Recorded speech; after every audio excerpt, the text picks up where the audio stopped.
انشاءاللہ میں بچوں کی تربیت سے متعلق کچھ باتیں آپ سب کے ساتھ کروں گی.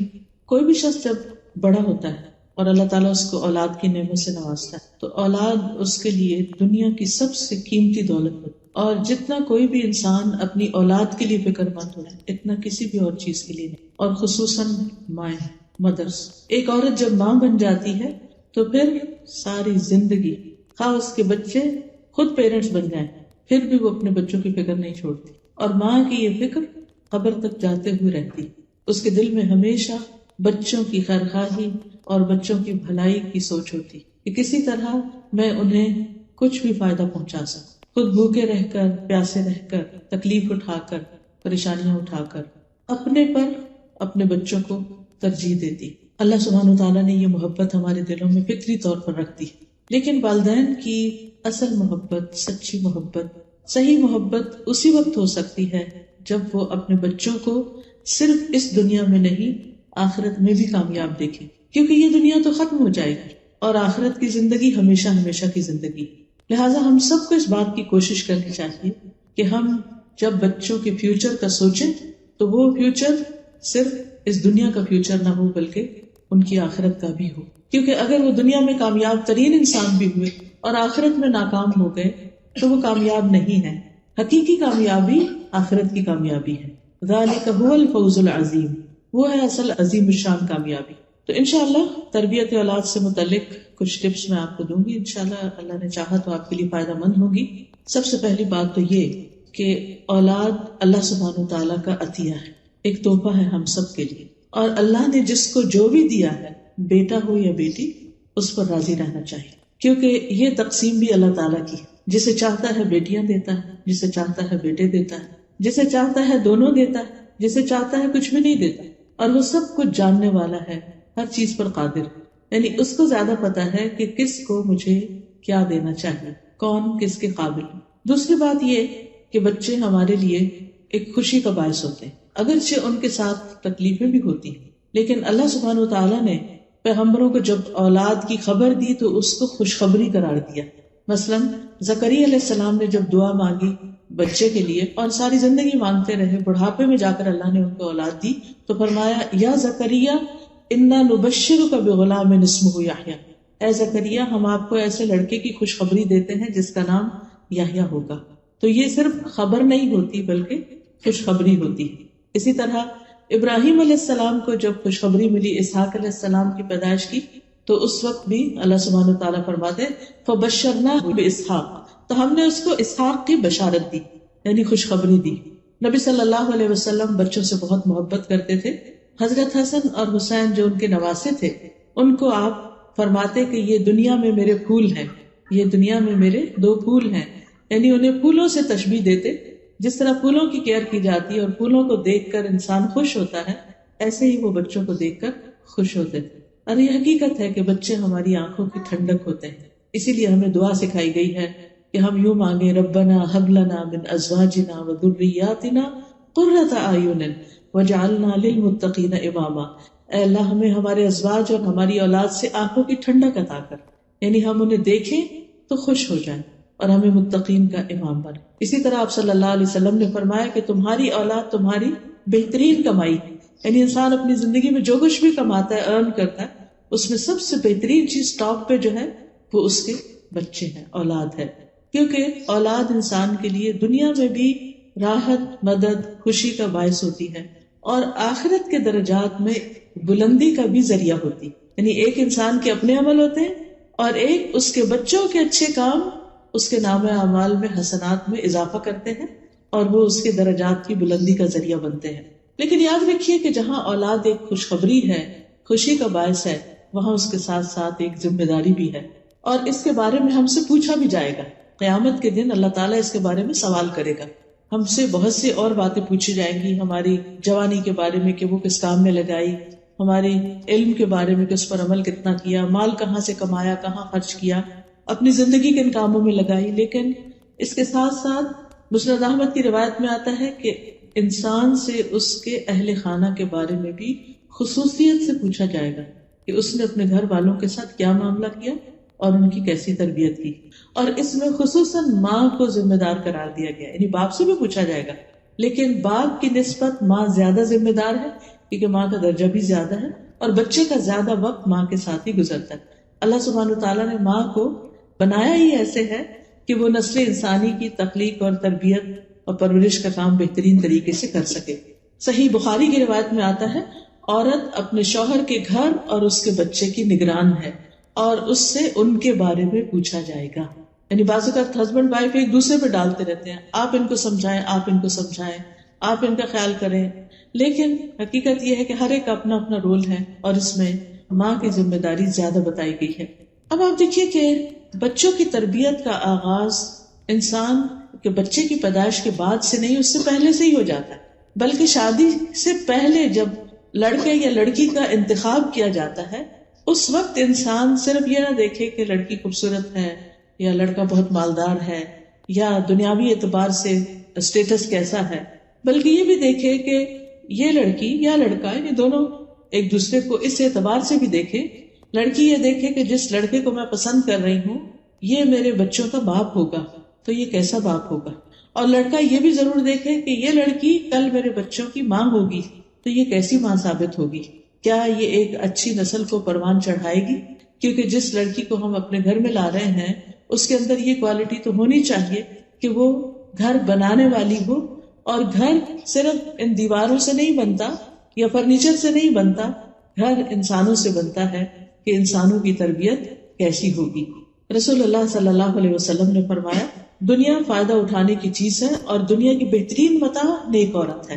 اور پھر اسی طرح ابو ہریرہ کہتے ہیں کہ رسول اللہ صلی اللہ علیہ وسلم نے فرمایا، جب ایسا شخص تمہارے پاس نکاح کا پیغام بھیجے جس کے دین اور اخلاق سے تم مطمئن ہو تو اس سے اپنی بیٹی کا نکاح کر دو، اگر ایسا نہیں کرو گے تو زمین میں فتنہ و فساد برپا ہوگا، یعنی بہت بگاڑ آئے گا۔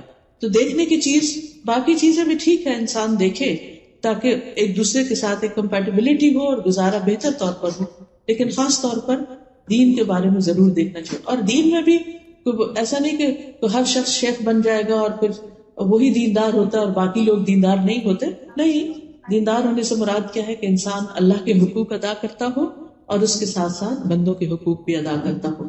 اللہ سبحانہ وتعالیٰ کے حقوق میں کیا چیز آتی ہے؟ جسے نماز کا فریضہ، یعنی اگر لڑکی ہے تو نماز کی پابند ہو، لڑکا ہے تو بھی نماز پڑھتا ہو۔ اسی طرح اگر لڑکا کما رہا ہے تو حلال کمانے والا، کیونکہ کمائی کا اولاد کی تربیت پر بہت بڑا اثر پڑتا ہے۔ پھر اسی طرح آپ دیکھیے کہ لڑکی ہے تو اس کے بھی یعنی کہ اخلاق کیسا ہے یا شرافت کیسی ہے، اور اس کے ساتھ ساتھ اس میں بھی نماز اور پھر ساتھ حجاب، کیونکہ جس طرح مردوں کے لیے حلال کمانا، اسی طرح عورت کے لیے اس کی عزت عصمت اور اس کی شرم و حیا جو ہے اس کا لحاظ رکھنا بھی ضروری ہے۔ پھر اسی طرح یہ ہے کہ تربیت کے جب باری آتی ہے، یعنی شادی ہو گئی، آپس میں ایک دوسرے کے ساتھ اچھا سلوک ہے، حقوق العباد کی ادائیگی ہے، تو بچوں پر سب سے بڑی چیز جو اثر کرتی ہے وہ ماں باپ کا عمل ہوتا ہے، ان کا آپس کا اچھا سلوک اور تعلق ہوتا ہے۔ جس گھر میں ہسبینڈ وائف ایک دوسرے کو رسپیکٹ دیتے ہیں، ایک دوسرے سے محبت کرتے ہیں، ایک دوسرے کے ساتھ اچھے طریقے سے کمیونیکیٹ کرتے ہیں، اس گھر میں بچے ایک سکون کی فضا میں سانس لیتے ہیں، اور پھر ماں باپ سے بہت سی چیزیں بن کہے سیکھتے ہیں۔ یعنی انسان صرف کسی لیکچر سے تربیت نہیں حاصل کرتا، بلکہ عمل کی تربیت، عملی نمونہ ہونا، رول ماڈلنگ جو ہے وہ بہت اہم ہوتی ہے تربیت میں۔ اگر ہم چاہتے ہیں کہ ہمارے بچے نیک ہوں تو یہ ہمارے کہنے سے نہیں ہوگا، صرف ہمارے تھنکنگ سے نہیں ہوگا، بلکہ اس کے لیے ضروری ہے کہ ہم ان کے سامنے وہ اچھا نمونہ پیش کریں، وہ بن کے دکھائیں جو ہم ان سے چاہتے ہیں کہ وہ بنے۔ اب آپ دیکھیے کہ ہر ماں باپ کی یہ خواہش اور تمنا ہوتی ہے کہ ہمارے بچے نیک ہوں، فرما بردار ہوں، اچھے ہوں، لیکن ماں باپ کو یہ ضرور سوچنا چاہیے کہ کیا ہم اللہ کے فرما بردار ہیں؟ کیا ہم ایک اچھے انسان ہیں؟ کیا ہم اللہ کا اور بندوں کا حق دینے والے ہیں؟ اگر ہم خود نہیں کر رہے تو بچوں سے کس چیز کی ہم توقع کر سکتے؟ پھر اسی طرح آپ دیکھیے کہ اگر ہم چاہتے ہیں کہ ہمارے بچے آئندہ دین کے لیے قربانی کرنے والے ہوں تو ہمیں یہ دیکھنا ہوگا کہ ہم خود کیا قربانیاں کر رہے ہیں، ہم خود اپنے دین کے لیے کیا محنت کر رہے ہیں۔ اگر ہماری زندگی میں غفلت ہے تو وہ خود بخود بچوں میں ٹرانسفر ہوگی، وہ بھی اس کو ایزی لیں گے۔ اگر ہم خود وقت پہ نماز نہیں پڑھ رہے تو بچے کیوں پڑھیں گے؟ چاہے آپ کتنا بھی چلا کے ان کو کہیں کہ اٹھو نماز پڑھو، لیکن آپ نے خود تو پڑھی نہیں، وہ تو آپ سے پلٹ کے پوچھیں کہ آپ نے پڑھ لی، اور نہ بھی کہیں تو وہ دیکھ رہے ہیں کہ اذان ہوئی ہے، وقت ہوا ہے، اور کسی کو بھی فکر نہیں ہے، پرواہ نہیں ہے، کوئی بھی اٹھ کے نماز نہیں پڑھا تو وہ کیوں پڑھیں گے، چاہے انہوں نے کتنا ہی اچھا لیکچر سن رکھا ہو۔ حضرت عائشہ کہتی ہیں جب سے میں نے ہوش سنبھالا میں نے یہی دیکھا کہ میرے والدین اسلام پر ہیں، یعنی اسلام کی حالت میں نے ان کو اپنی تربیت کرتے ہوئے دیکھا۔ پھر اسی طرح بعض روایات میں یہ بھی آتا ہے کہ جو ہمارے اسلاف تھے یا نیک لوگ تھے وہ اپنے بچوں کی تربیت کے لیے اللہ کی عبادت میں زیادہ وقت لگاتے تھے، یہ سوچ کر کہ اس کا اثر ہمارے بچوں پر پڑے، ہماری اولاد پر پڑے۔ کسی نے کیا خوب کہا کہ جب بھی میں کسی سلجھے ہوئے نوجوان کو دیکھتا ہوں تو مجھے یقین ہو جاتا ہے کہ ضرور اس کا باپ صالح اور نیک آدمی تھا، جس کا عکس یا ریفلیکشن اس میں نظر آ رہا، کیونکہ قرآن مجید میں اللہ تعالیٰ فرماتے ہیں، سورۃ الکہف ہر جمعے کو پڑھی جاتی ہے، آج بھی آپ نے پڑھی ہو، کان ابوہما صالحا، وہ دو بچے جن کا خزانہ زمین میں دفن تھا اور اس کے اوپر دیوار تھی، جب وہ گر گئی تو خضر علیہ السلام نے اس کو بنایا، اور اس کی وجہ یہ بتائی کہ ان کا باپ نیک آدمی تھا، وہ فوت ہو گیا تو اللہ تعالیٰ یہ چاہتا تھا کہ ان بچوں کا خزانہ محفوظ رہے، اس لیے میں نے یہ دیوار بنا دی۔ خود فوت ہو چکا ہے وہ نیک آدمی، اور اس کے بچے یتیم ہیں، اپنے آپ کو پوری طرح لک آفٹر نہیں کر سکتے، لیکن اللہ سبحانہ تعالیٰ ان کے فیوچر اور ان کے مال کی اور ان کے انٹرسٹ کی حفاظت کس طرح کرتے ہیں؟ اس غیبی مدد کے ذریعے ان کی دیوار بنوا دی جاتی کہ جب یہ اپنی جوانی کو پہنچے تو پھر اس مال کو استعمال کر سکے، کیونکہ نیک آدمی کو اس کی نیکی کا فائدہ اس کی اولاد کی نیکی کی شکل میں نظر آنے لگتا ہے دنیا میں، یہ دنیا میں جلد ملنے والی خوشخبری ہوتی ہے۔ اسی طرح ایک مشہور سپیکر ہیں ڈاکٹر نبیل، وہ کہتے ہیں مجھے جب نوافل کی ادائیگی میں سستی اور کاہلی ہونے لگتی ہے تو مجھے میرے بیٹے اور دنیا کی پریشانیاں یاد آتی کہ کہیں نفلوں کی ادائیگی میں میری سستی اور کاہلی میری اولاد کی پریشانیوں کا سبب نہ بن جائے، کیونکہ انسان جب نفل پڑھتا ہے، تہجد پڑھتا ہے، تو پھر اپنی اولاد کے لیے دعائیں کرتا ہے، اور اگر کوئی نماز ہی نہیں پڑھتا یا تہجد ہی نہیں پڑھتا تو دعا کس وقت کرے گا؟ وہ تو دعا کرتے ہوئے بھی شرمائے گا۔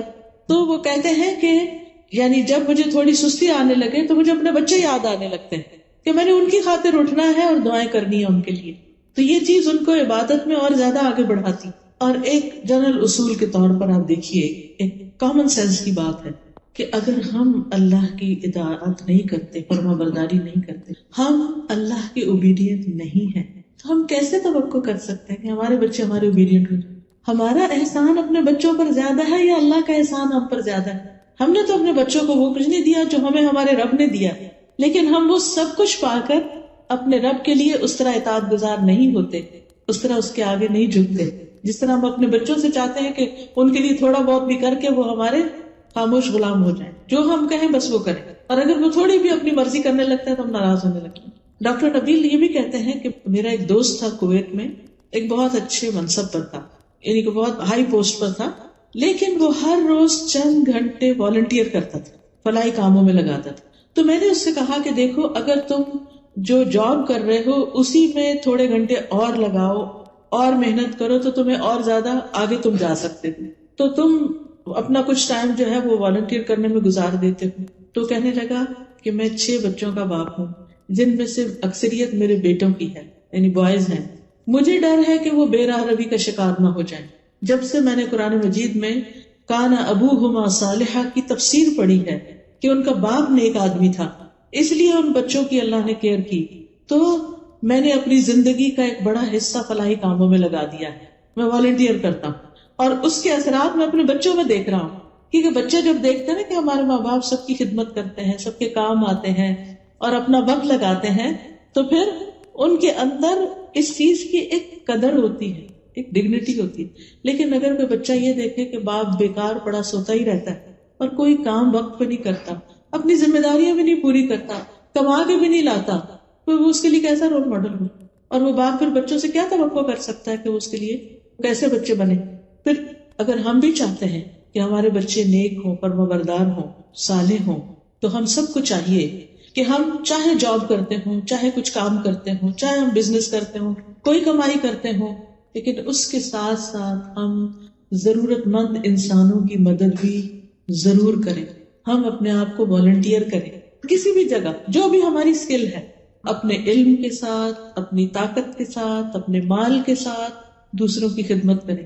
حدیث میں آتا ہے اللہ اس بندے کی اس وقت تک مدد کرتا ہے جب تک بندہ کسی دوسرے بندے کی، اپنے بھائی کی مدد میں ہوتا ہے. آپ دوسروں کی مدد کر رہے ہیں، آپ دوسروں کی خدمت میں لگے، اللہ آپ کی مدد کرے گا اس چیز میں جہاں آپ ضرورت مند ہیں.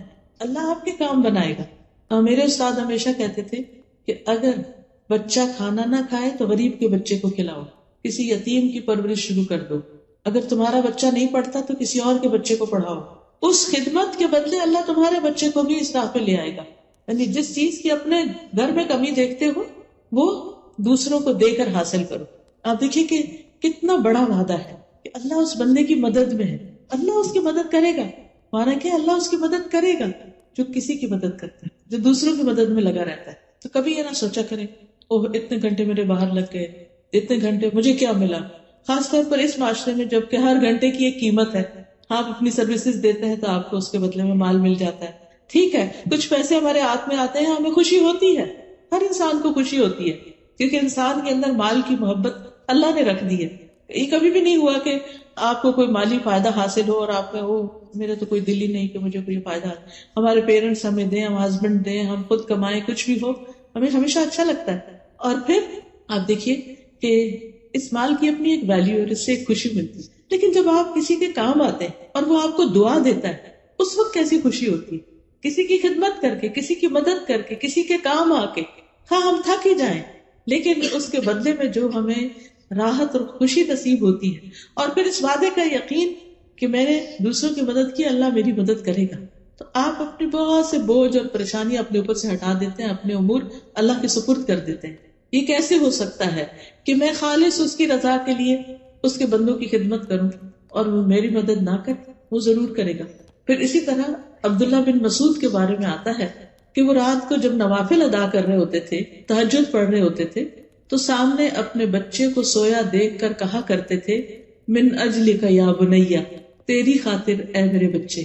یا بنیا کا مطلب کیا ہے؟ اے میرے بچے، تیرے روشن مستقبل کی خاطر، تیرے برائٹ فیوچر کی خاطر میں اپنی نماز میں اضافہ کر لیتا ہوں. ابن مسیب ایک تابعی ہے، سعید ابن مسیب، کہتے ہیں اے میرے بیٹے میں تمہاری وجہ سے نماز کو لمبا کرتا ہوں اس امید پہ کہ تمہارے بارے میں میری حفاظت کی جائے گی، یعنی تمہارے بارے میں مجھ سے جو سوال کیا جائے گا قیامت کے دن اس کے بارے میں مجھے پکڑ نہیں ہوگی. اور پھر اسی آیت کی تلاوت کی وَكَانَ أَبُوهُمَا صَالِحًا.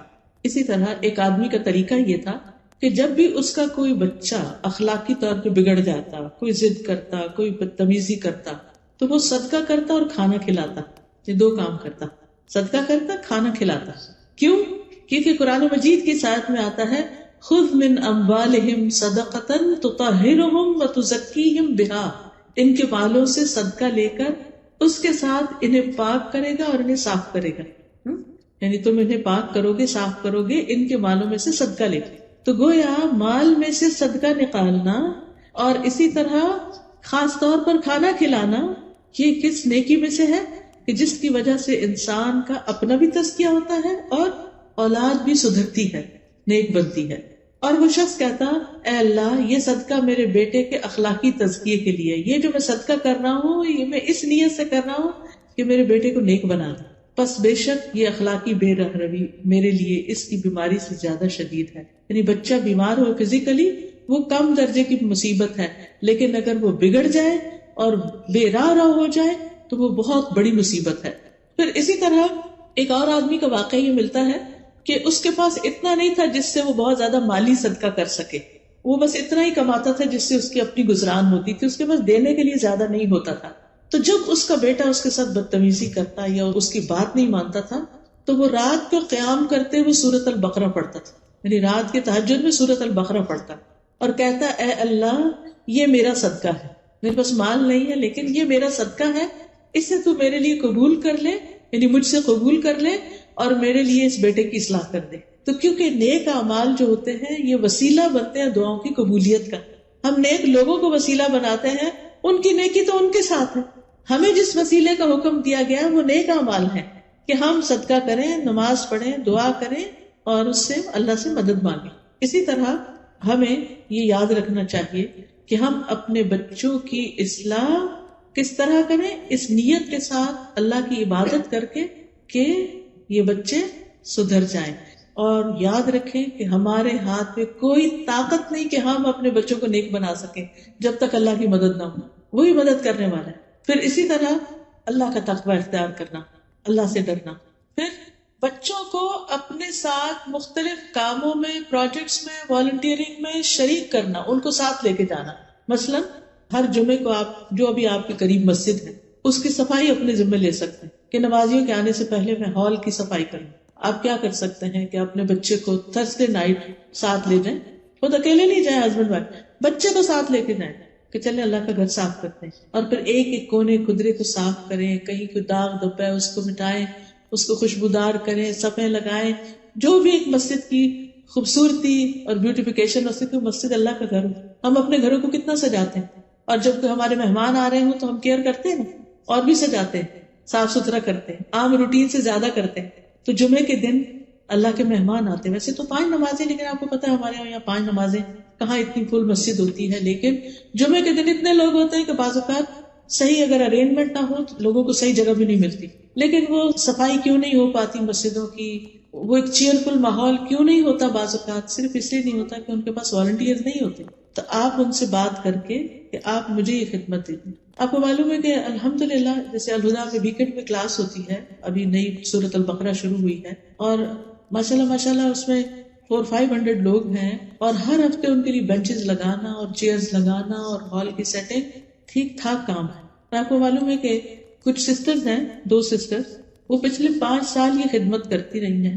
میں نے آج تک نہیں دیکھا ان کو کہ وہ کون ہے. مجھے ریسنٹلی بتایا گیا کہ وہ ارلی مارننگ آتی ہیں کلاس سے پہلے اور آ کر سارے بینچز لگاتی ہیں خاموشی. ان کے بچے بھی ساتھ ہوتے ہیں. وہ بغیر ناشتے کے نماز پڑھتے ہی بس گھر سے نکل آتے ہیں، کیونکہ اتنے سارے بینچز کہاں سے نکال کے وہ پورے ہال میں لگانے ہیں اور پھر ساری سیٹنگ کرنی ہے. اور پھر جب ساری سیٹنگ ہو جاتی ہے تو پھر کلاس سے پہلے بچوں کے ٹم ہارٹن پہ لے جا کے ان کو تھوڑا کھلا پلا کے پھر واپس آ کے کلاس سیٹنگ. یہ والنٹیئرنگ ہے. اور وہ بچے مسلسل دیکھ رہے ہیں کہ ہر ہفتے ہماری ماں اور ان کی دوست مل کے مسجد ٹھیک کرتے ہیں. کیا ماں کی یہ نیکی بچوں میں ٹرانسفر نہیں ہوگی؟ کیا انہیں یہ طریقہ نہیں آئے گا؟ آپ بھی کہیں نہ کہیں کوئی اسلامک سینٹر ہو، کوئی جگہ، اس کو اپنا سمجھیں اور اس میں والنٹیئر کریں.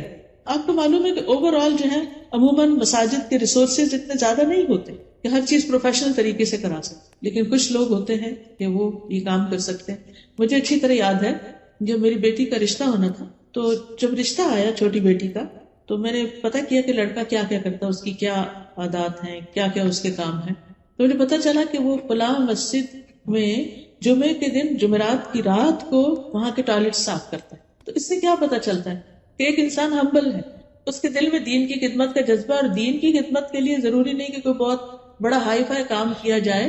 مسجد کا ٹوائلٹ صاف کرنا ہم کیوں کریں؟ کلینر کیوں نہیں رکھ لیتے؟ بعض اوقات چھوٹے سیٹ اپ ہوتے ہیں، وہ نہیں رکھ سکتے یہ سب کچھ. بعض اوقات اتنی ڈونیشنز بھی نہیں ہوتی، اور اگر ہو بھی تو جو کام ہم کریں گے وہ کلینر تھوڑی کر سکتے. تو اگر young boys, university going boys آپ کے ہیں، ساتھ لگائیں اور انہیں کہ چلیں کام کر. اس بہانے مسجد میں جا کے ایک نمازی پڑھ لیں. اگر انہیں آپ کہیں گے نا کہ آؤ نماز پڑھنے چلے، تو ہو سکتا ہے نہیں پڑھنے جائیں. لیکن اگر آپ کہیں کہ چلو آؤ کچھ ہوبر لگاتے ہیں چل کے، آپ کو معلوم ہے کہ یہ کام معمولی کام نہیں. یہ کام کس نے کیا تھا؟ ابراہیم علیہ السلام نے، اسماعیل علیہ السلام نے. اللہ سبحانہ وتعالیٰ نے قرآن مجید میں سورۃ البقرہ میں اس کا ذکر کیا 127 آیت پہلے پارے میں، وَإِذْ يَرْفَعُ إِبْرَاهِيمُ الْقَوَاعِدَ مِنَ الْبَيْتِ وَإِسْمَاعِيلُ رَبَّنَا تَقَبَّلْ مِنَّا إِنَّكَ أَنْتَ السَّمِيعُ الْعَلِيمُ.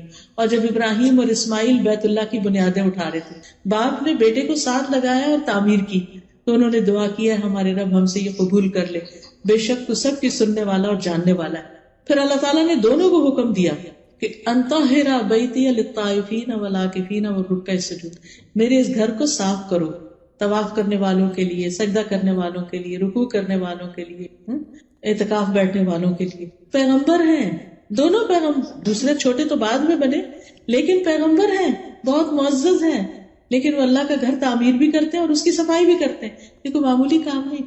یاد کیجئے اس عورت کا واقعہ جو بخاری کی روایت میں آتا ہے کہ جو مسجد میں صفائی کرتی تھی، ایک دن نظر نہیں آئی تو نبی صلی اللہ علیہ وسلم نے اس کے بارے میں پوچھا کہ وہ کہاں ہے. پتہ چلا کہ وہ تو اچانک بیمار ہوئی اور فوت بھی ہو گئی. تو صحابہ نے کہا کہ کیا نبی صلی اللہ علیہ وسلم کو تکلیف دیں گے رات کے وقت؟ انہوں نے رات میں خود ہی جنازہ پڑھا، اس کو دفن کر دیا، کیونکہ حکم یہی ہے کہ جو ہی ڈیتھ ہو بس جتنا جلد از جلد جنازہ کرو۔ خیر، آپ نے پوچھا کہ اس کی قبر کہاں ہے، آپ اس کی قبر پہ گئے، لوگوں کو ساتھ لے کر گئے اور وہاں دوبارہ جنازہ پڑھا، اس کو خود اس کے لیے دعا کی۔ اب آپ دیکھیے کہ یہ سعادت کس کو ملتی ہے کہ اللہ کے رسول صلی اللہ علیہ وسلم ایک ایسی خاتون جس کا نہ کوئی آگے نہ پیچھے ہے، مسجد میں ہی رہتی ہے، مسجد کی صفائی کرتی ہے، اس کا جنازہ پڑھ رہے ہیں، وہ معمولی اعزاز ہے؟ اللہ کی نگاہ میں اس کی اہمیت کیا بڑی۔ ہم سمجھتے کہ بہت بڑے بڑے ٹائٹل ہوں اور پھر ہم کام کریں تو پھر اس سے ہماری بہت شان بنے گی۔ شان ہمیں لوگوں کی نظر میں چاہیے تو شان اللہ کی نگاہ میں ہونی چاہیے۔ تو یہ چھپی نیکیاں بعض اوقات اور یہ اللہ کی خاطر ایسے کام کرنا، اس کا اثر اولاد میں جاتا ہے۔ پھر اسی طرح مسجدوں کے علاوہ آپ دیکھیے ہاسپٹلز ہیں، بوڑھے لوگوں کے اولڈ ہومز ہیں۔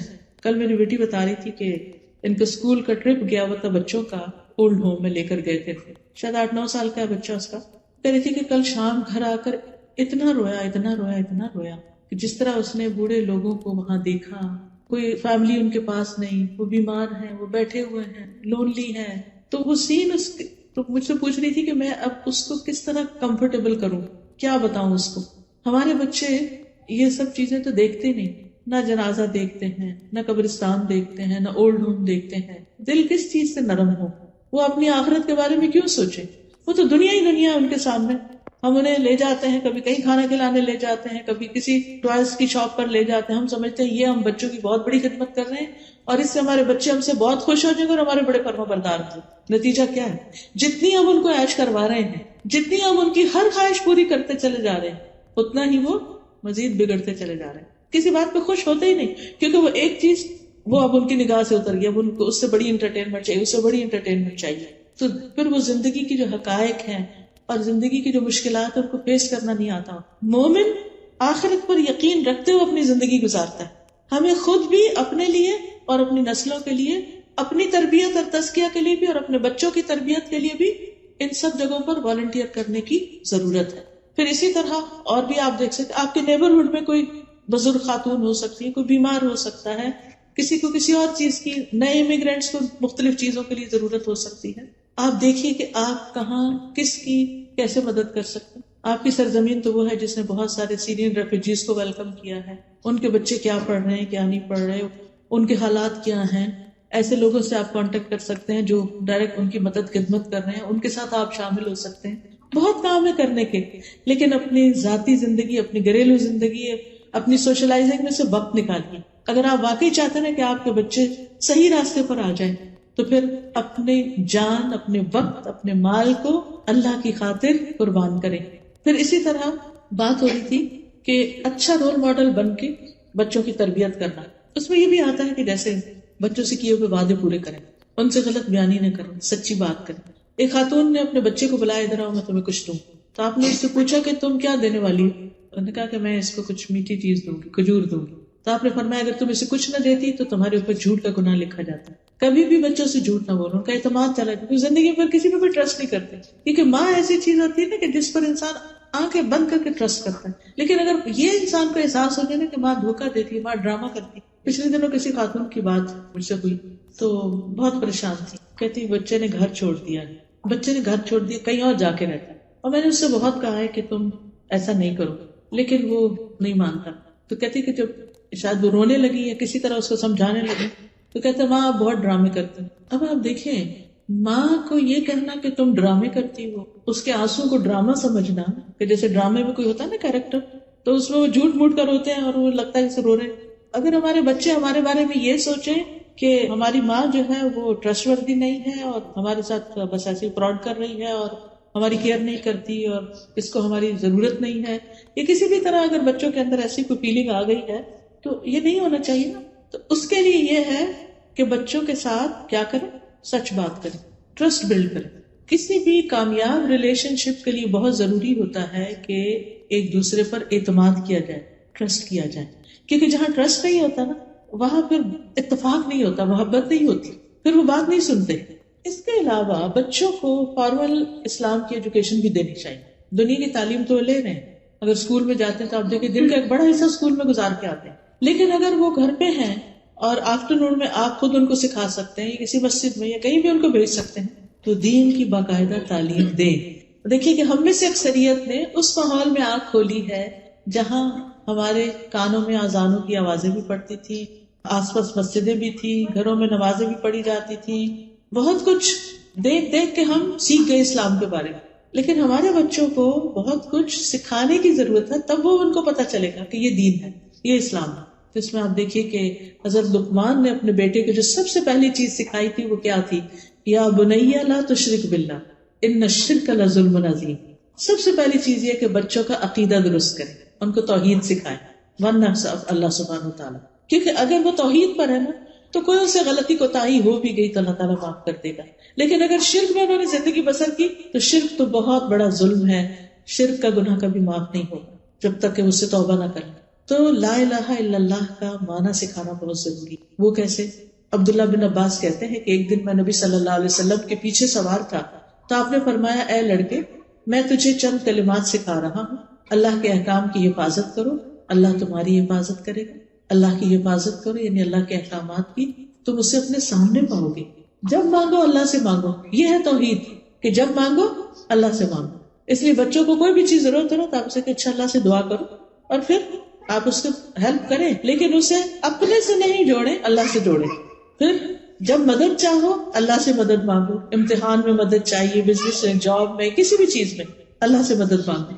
جان رکھو اگر ساری دنیا مل کر تمہیں کوئی نفع پہنچانا چاہے تو تمہیں کچھ نفع نہیں دے سکتی، کچھ فائدہ نہیں دے سکتی سوائے اس کے جو اللہ نے تمہارے لیے لکھ دیا.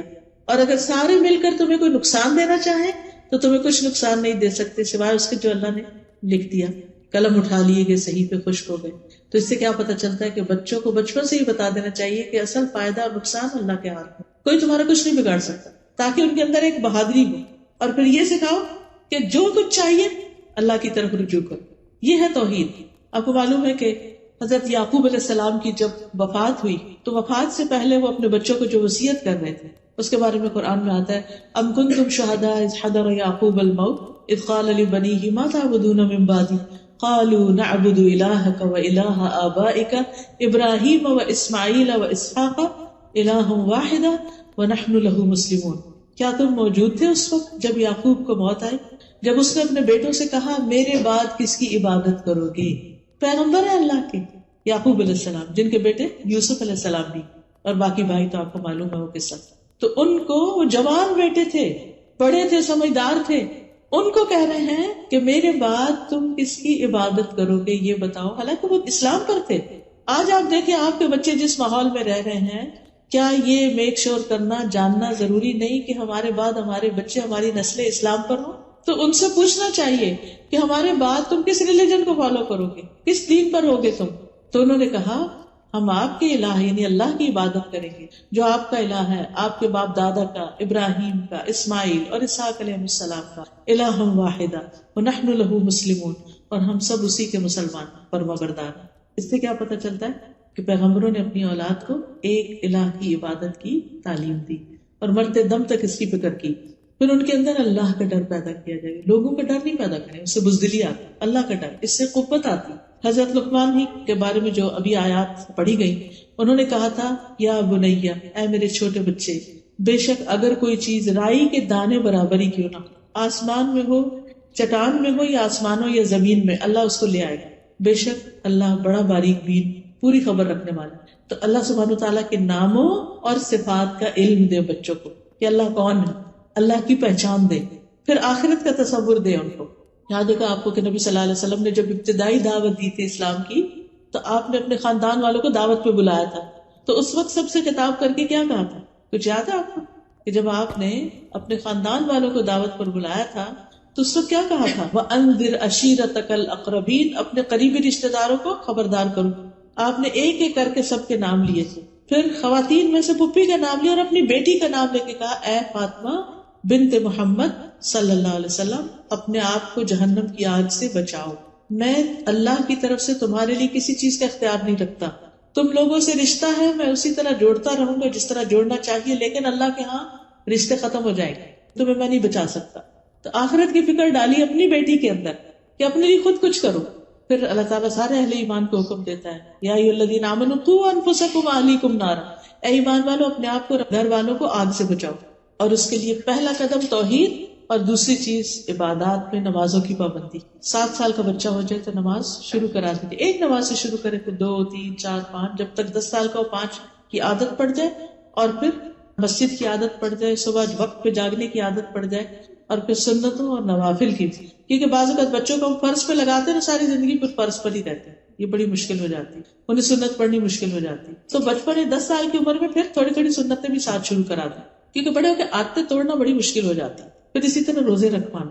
ربیہ کہتی ہیں کہ ہم عاشورہ کا روزہ خود بھی رکھتے, بچوں کو بھی رکھواتے, اور جب مسجد جاتے تو ان کے لیے اون کا کھلونا بناتے. جب کوئی افطار کے قریب کھانے کے لیے روتا تو ہم اس کو کھلونا دے دیتے کہ کھیلو, دل بہلاؤ, روزہ رکھو. یعنی چھوٹے بچوں کو بھی روزہ پورا کرواتے, بچوں کو حج عمرے پہ لے کے جانا. بعض اوقات ہم ہالیڈیز پہ ادھر جا رہے ہیں ادھر جا رہے ہیں, لیکن اللہ کے گھر لے جانے سے بہت فرق پڑتا ہے. ایمان تازہ ہوتا ہے, ان کے اندر یقین پیدا ہوتا ہے, وہ جو شک والی کیفیت ہے نا وہ دور ہوتی ہے. اس گھر کے اندر اللہ نے ہدایت کا سامان رکھا ہے, روشن نشانیاں رکھی. تو بچوں کو بھی کہہ سکتے خود بھی کہ چلے سب مل کے پیسے جمع کرتے ہیں اور ہم عمرے پہ یا حج پہ جائیں گے, کیونکہ صحابہ جو تھے وہ اپنے بچوں کو بھی ساتھ لے جاتے تھے حج پہ. پھر قرآن سکھائیں, قرآن کی تعلیم دیں, صرف ناظرہ اور حفظ نہیں, قرآن کو سمجھنے کی بھی, سمجھ کر پڑھیں. کسی کا کہنا ہے اپنے بچے کو قرآن سکھا دو, قرآن اسے سب کچھ سکھا دے گا. یعنی جو تم اسے نہیں نہ سکھا سکتے, تربیت نہیں کر سکتے, یہ کرو یہ نہ کرو, تو اگر تم اسے قرآن سکھا دو گے اسے سب باتیں خود ہی پتہ چل جائیں گی, تو تمہارا بہت کام کم ہو جائے گا. نہیں تم ایک کام کر لو, باقی کام وہ کرے گا. اسی طرح نبی صلی اللہ علیہ وسلم کی سیرت, احادیث اور دعائیں, خاص طور پر حفاظت کی دعائیں, صبح شام کی دعائیں, تاکہ بچے ہر طرح کے شر سے محفوظ رہیں. جب چھوٹے ہوتے ہیں تو مائیں خود پڑھ پڑھ کے دم کرتی رہتی ہیں, لیکن جب بڑے ہو جاتے ہیں پھر کوئی بھی نہیں پڑھتا, تو یا مائیں دور سے پڑھ رہی ہوتی ہے, نہیں ان کو سکھاتے وہ خود پڑھیں اپنے اوپر. چوتھی چیز جو ہے وہ ہے اخلاق سکھانا, اخلاق اور تمیز اور آداب اور مینرز, سویلائزڈ اور مہذب بچے, عمدہ آداب, اچھے اخلاق. اور اس میں پہلی چیز یہ ہے کہ کسی کے ساتھ برا سلوک نہ کریں, کسی کے لیے بہت کچھ نہ بھی کر سکے تو برا سلوک نہیں کریں, گالی گلوچ نہ دیں, لڑائی جھگڑا نہ کریں, کسی کے کھلونے نہ چھینے, کسی کی کوئی چیز چرا کے نہ گھر میں لے آئیں. ہوتا ہے نا بعض اوقات بچے اسکول میں ان کو کسی کی چیز پسند آتی ہے, وہ کہتے لاؤ ادھر میں لے لوں, زبردستی بھی لے لیتے ایک دوسرے سے. ان کو کانسیپٹ ہی نہیں ہوتا چوری بوری کا, ان کو یہ ہوتا بس یہ چیز مجھے اچھی لگی ہے تو یہ تو مجھے ہی چاہیے. تو یہ بچپن سے ہی تمیز سکھانی کی کہ کسی کی چیز ہماری چیز نہیں ہے, ہم نہیں لے سکتے. حضرت لقمان ہی کی نصیحتوں میں کیا ابھی سنا آپ نے, عربی میں چونکہ آیات تھی, انہوں نے کہا اے میرے چھوٹے بیٹے نماز قائم کرو, نیکی کا حکم دو, برائی سے منع کرو, اس مصیبت پر صبر کرو جو تمہیں پہنچی ہے. سبحان اللہ, چھوٹے بچے کو سکھایا جا رہا ہے کہ صبر کرو. اب جو بچہ چھوٹی سی چوٹ لگ چیخنا پکارنا شروع کر دیتا ہے تو اس کو ہر وقت چیخنے کی اجازت نہ دیں. اور پھر کہا کہ یہ ہمت کے کاموں میں سے ہے, لوگوں کے لیے اپنا رخسار نہ پھلاؤ, منہ پھلا کے مت بیٹھو, زمین میں اکڑ کے نہ چلو. اللہ کسی اکڑنے والے فخر کرنے والے سے محبت نہیں رکھتا. اپنی چال درمیانی رکھو, اپنی آواز نیچی رکھو, سب آوازوں سے بری یقیناً گدھوں کی آواز ہوتی ہے. یہ انہوں نے اپنے بچے کو تمیز سکھائی, ایٹیکیٹس اور مینرز. ہمارا فرض بھی بنتا ہے کہ ہم بچوں کو ہر طرح کے آداب سکھائیں, لباس پہننے کے, سونے کے, جاگنے کے, گھر سے نکلنے, گھر میں داخل ہونے, سواری پر بیٹھنے کے, زندگی کے سارے معاملات میں. لیکن یہ سب کچھ اسی وقت سکھایا جا سکتا ہے جب ہم خود بھی سیکھیں, ہمیں خود بھی آتا ہو. پھر اسی طرح گھر میں آتے ہوئے اجازت لینے کے, کسی کی چیز اٹھاتے ہوئے, ایون بہن بھائیوں کی بھی چیز لینی ہے نا تو وہ طریقہ سکھایا کہ دیکھو اجازت سے لینی, زبردستی نہیں لینی کسی کی چیز. پھر اسی طرح گفتگو کے آداب, چیخنے چلانے کی اجازت نہ دیں, اپنا لہجہ درست رکھیں بچے. لیکن مشکل یہ ہے نا کہ اگر ہم مائیں خود چیخے چلائیں گی تو پھر بچے کیسے سمجھیں گے. اس کے لیے آپ کو چھوٹی سی ٹپ دیتی ہوں. سورۃ لقمان کی یہی آیت جو ہے نا, وَاقْصِدْ فِي مَشْيِكَ وَاغْضُضْ مِنْ صَوْتِكَ إِنَّ أَنكَرَ الْأَصْوَاتِ لَصَوْتُ الْحَمِيرِ. اس کو زبانی یاد کر اور دن میں کئی دفعہ پڑھ کہ اللہ کو یہ آواز ناپسند ہے جو ہم چیخ چلا کے بچوں کو بولتے ہیں نا, اللہ اسے گدھوں کی آواز سے تعبیر کرتا ہے. یہ نہیں کرنا, بار بار اپنے آپ کو ریمائنڈ کرنا. سورۃ لقمان کی آیت نمبر 19 ہے. ٹھیک ہے, اور ذرا اگر اس سے پیچھے سے چلے ہم تھوڑا سا, وَلَا تُسَعِّرْ خَدَّكَ لِلنَّاسِ, منہ موڑ کے نہیں بات کریں. یعنی کہ ہم کوکنگ کر رہے ہیں اور بچہ کو بات کر رہے ہیں تو ہم ایسے منہ کر رہے ہیں اور اپنا کام کر رہے ہیں, نہیں, اس کی طرف دیکھیں تاکہ وہ امپورٹنٹ فیل کرے اپنے آپ کہ میری ماں مجھے توجہ دیتی. یہ کسی کو اگنور کرنا جو ہے بہت انسلٹنگ ہوتا ہے. نبی صلی اللہ علیہ وسلم جس سے بات کرتے تو اس کی طرف توجہ فرماتے. پھر کیا, وَلَا تَمْشِ فِي الْأَرْضِ مَرَحًا, زمین پہ اکڑ کے نہ چلو. إِنَّ اللَّهَ لَا يُحِبُّ كُلَّ مُخْتَالٍ فَخُورٍ, اللہ کو کوئی بھی خود پسند فخر کرنے والا پسند نہیں. وَاقْصِدْ فِي مَشْيِكَ وَاغْضُضْ مِنْ صَوْتِكَ إِنَّ أَنكَرَ الْأَصْوَاتِ لَصَوْتُ الْحَمِيرِ. اپنی چال درمیانہ رکھو، اپنی آواز نیچی رکھو، بے شک سب آوازوں سے بری آواز گدھوں کی آواز ہے۔ اس کو بار بار پڑھیں، بار بار پڑھیں، پورا ہفتے کے لیے بس اس کو پریکٹس کرتے رہیں اور امیجنیشن میں لائیں کہ اس وقت میں کیسے لگ رہی ہوں۔ خود بخود آپ پھر ٹھیک ہوئیں گے، اپنے آپ کو خود دیکھیں۔ اب دیکھیں ہم شیشے میں دیکھتے ہیں یہ تو ٹھیک نہیں لگ رہا، نہیں یہ اسکارف ایسے نہیں، ایسا نہیں، یہ تو سینٹر میں نہیں ہے، یہ تو صحیح نہیں، یہاں تو کچھ بل پڑ رہا ہے، اس کو بھی ٹھیک کرنے کی ضرورت ہے۔ قرآن میں ٹھیک، میں نے دیکھا ہے بچیوں کو جیسے الوداع میں بھی وضو کرنے آتی اتنی دیر لگاتی ہے اسکارف ٹھیک ہو رہا ہے، ٹھیک ہو رہا ہے، ادھر سے دیکھتے ادھر سے دیکھتے ہیں۔ ٹھیک ہے ان کی عمر ہے، میں سمجھتی ہوں سب سے امپورٹنٹ چیز ان کے لیے اسکارف ٹھیک کرنا۔ تو اس میں آپ دیکھیے کہ اگر ہم اتنے کانشیس ہیں صرف اسکارف کے بارے میں کہ ہم اس میں نیٹ کلین ٹائڈی لگے، تو پھر ہماری آوازیں اور ہمارا آنکھیں کھول کے چیخنا چلانا وہ کیا چیز ہے؟ اس میں بھی تو اچھے نہیں لگتے۔ اس وقت شیشے کے آگے جا کے چیخ کے دیکھیں، کبھی اکیلے میں پریکٹس کر کے دیکھیں ہماری شکل کیسے ہو جاتی ہے۔ تو یہ شکل اگر ہم ایک سے زیادہ دفعہ بچوں کو دن میں دکھا رہے ہیں تو اس سے بچنے کی ضرورت ہے۔ پھر اسی طرح رازوں کی حفاظت کرنا، اگر کوئی کہنا کہ مجھے فلانی بات کی میں نہیں بتاؤں گا، تو آپ اسے نہیں کہیں مجھے تو بتانی ہوگی، مجھے بتاؤ، چاہے آپ ماں ہیں پھر بھی انہوں نے کہا اچھا اگر ابا نے کہا نہیں بتانی ٹھیک ہے نہیں بتاؤ، تاکہ اس کو راز کی حفاظت کریں، کوئی امانت و حفاظت کرنی آئے، کوئی وعدہ کیا پورا کرنا آئے۔ پھر اسی طرح جب وہ بول رہے ہوں تو غلط لہجے اور بہت زیادہ سلینگ اور سویرنگ جو ہوتی ہے اس کی اجازت۔ مجھے یاد ہے کہ ہم چھوٹے ہوتے تھے، ہمارے والد نے اتنا ہمیں ڈرایا اس چیز پر، ایک گالی دی اگر تو ایک سانپ قبر میں ہوگا۔ اب پتہ نہیں اس کی کیا حقیقت تھی کیا نہیں، لیکن اتنا ڈر لگا کہ چپکے سے کہیں چپکے بھی گالی کسی کو نہیں دی، اتنا ڈرایا گالی سے کہ گالی تو منہ سے نکالنی ہی نہیں، زبان ناپاک ہو جاتی۔ آج آپ دیکھیں گے ہم پگ کا لفظ بولتے ہوئے تو مسئلے کا شکار ہو جاتے ہیں کہ نہیں یہ تو آپ نے بچوں کو یہ اسکول میں کتاب کیوں پڑھا دی گئی، اور یہ اس کو تو اتنا بڑا ایشو بنا لیتے اور اس کو گالی بنا دی، لیکن اور جو وہ ادھر ادھر کی گالیاں بول رہے ہیں اس کے ہم شاید خود بھی نہ پتا ہو کیا کہہ رہے ہیں۔ اس چیز کو بہت کانشیس رہے، زبان صاف رہے، ٹھیک ہے۔ ایک دفعہ جب وہ زبان پہ ایسی چیزیں چڑھ جاتی ہیں تو پھر وہ ہمیشہ اسی طرح بولتے ہیں، اور شروع میں ہنستے ہیں ہم بچوں پر کہ دیکھو اس نے کوئی نیا لفظ سیکھی ہے، لیکن بعد میں وہی چیزیں نقصان کا باعث بنتی ہیں۔ اور قبر میں سانپ ہے ہی نہیں، لیکن ہمارے اعمال نامے میں یہ چیزیں لکھی جا رہی ہیں اور کل قیامت کو دیکھنی بھی ہوگی۔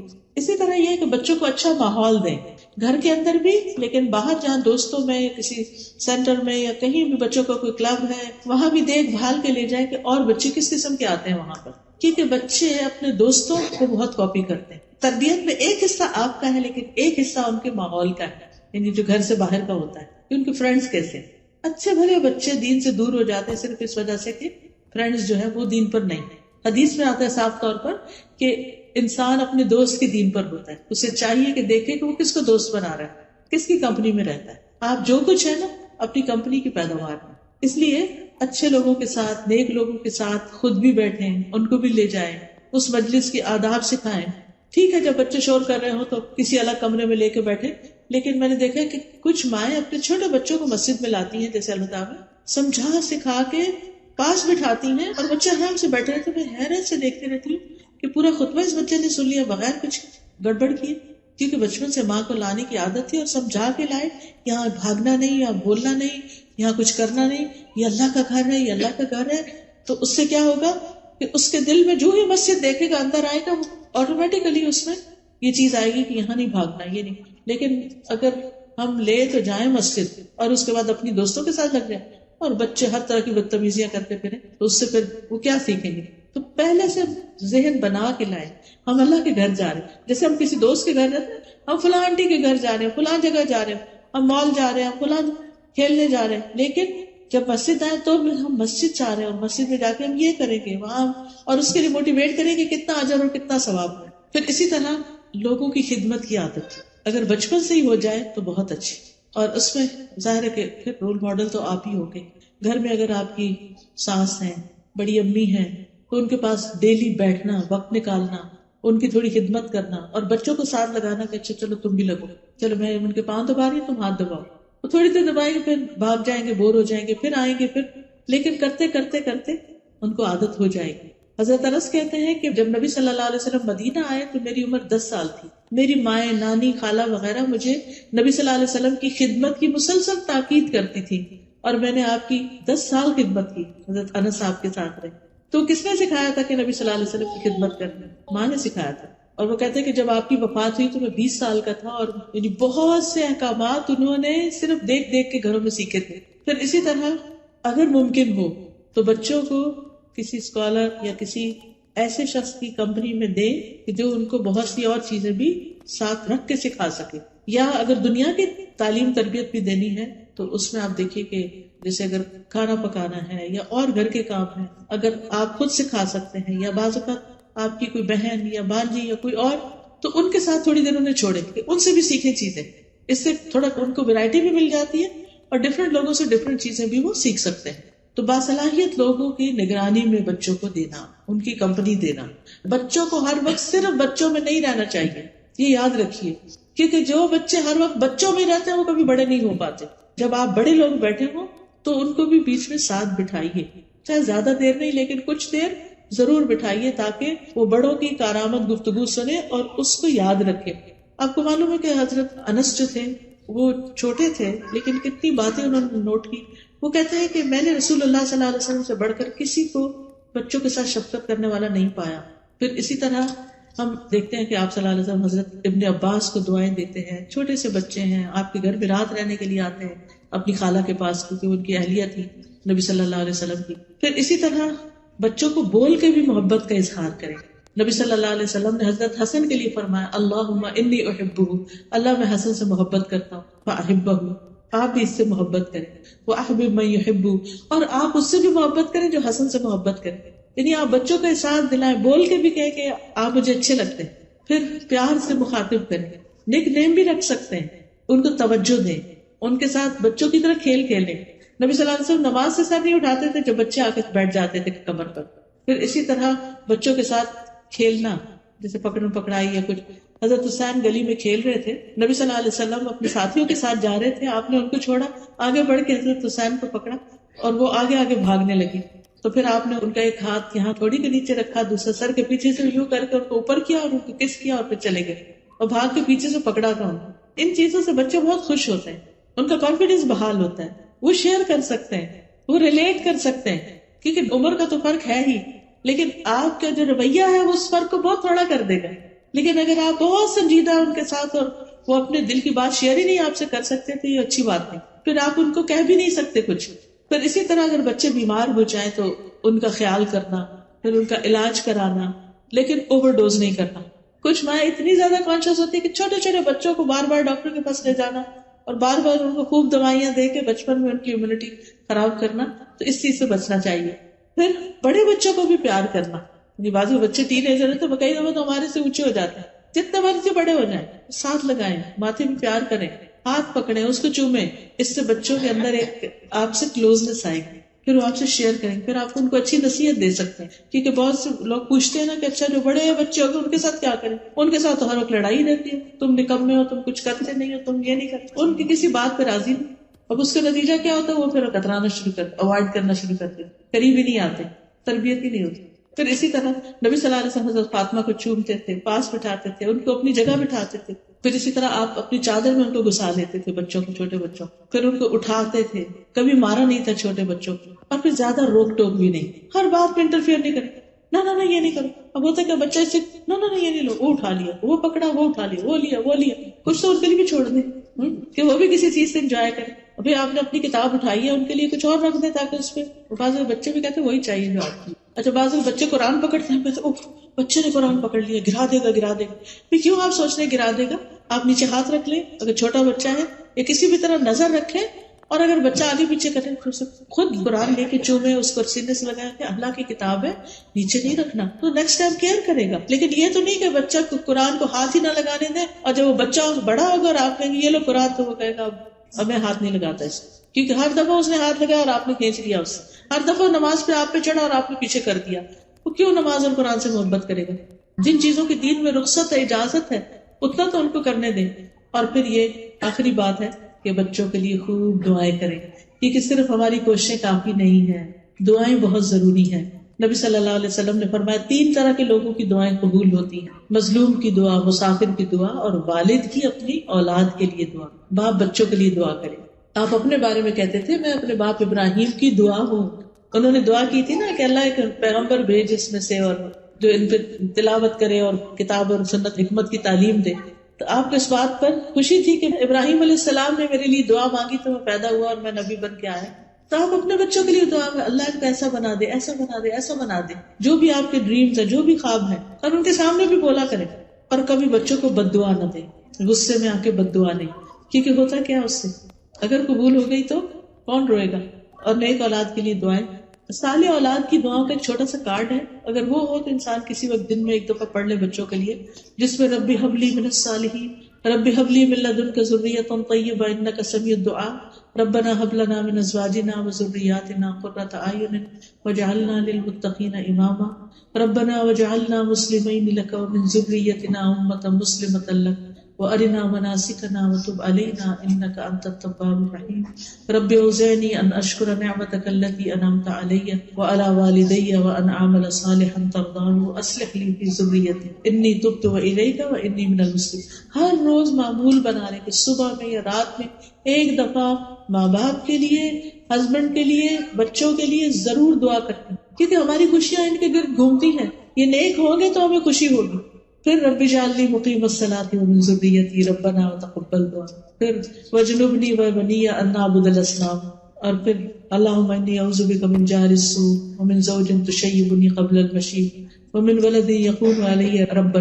اے اللہ میں تیری پناہ طلب کرتا ہوں برے پڑوسی سے، ایسی بیوی سے جو مجھے بڑھاپے سے پہلے بوڑھا کر دے، یا ایسے شوہر سے، اور ایسی اولاد سے جو میرا آقا بن بیٹھے، یعنی اولاد ہماری ہمیں کنٹرول کرنا شروع کر دے، ایسے مال سے جو میرے لیے عذاب بنے، ایسے چال باز دوست سے جس کی آنکھیں مجھے دیکھ رہی اور جس کا دل میری نگرانی کرتا، اگر وہ کوئی نیکی کی بات دیکھے تو اسے دبا دے، اور اگر برائی دیکھے تو لوگوں کو پھیلا دے اسے. پھر بچوں کے نیک سلوک کے بدلے دعا دینا، اور اگر وہ کوئی بدتمیزی شرارت بھی کرے تو بھی دعا دے، بد دعا نہ دے. اور پھر والدین کے بچے کام خراب کریں نا تو ماں باپ کے لیے دعا کرنی شروع کر دیں. بچے نافرمانی کریں، یا اللہ میرے ماں باپ پہ رحم فرما، رب ارحمہما کما ربیانی صغیرا. آپ اپنے والدین کے ساتھ اچھے ہوں گے تو آپ کے بچے آپ کے ساتھ اچھے ہوں گے. پھر اسی طرح ان کے مال، اولاد، جان، اس میں برکت کی دعائیں کیا کریں. ان کے رزق میں برکت کی دعا ابراہیم علیہ السلام نے دعا کی تھی نا اپنے بچوں کے لیے کہ اللہ ان کو پھلوں میں سے رزق دے، حالانکہ مکہ میں کچھ نہیں اگتا تھا. اور پھر جب دوبارہ گئے تھے حضرت اسماعیل کی شادی کے بعد تو انہوں نے پوچھا کہ کیا کھاتے ہو، تو انہوں نے کہا گوشت، پانی. تو انہوں نے کہا کہ اللہ ان کی گوشت اور پانی میں برکت نازل فرماتے. اپنے بچوں کو دعا دی ان کے رزق میں.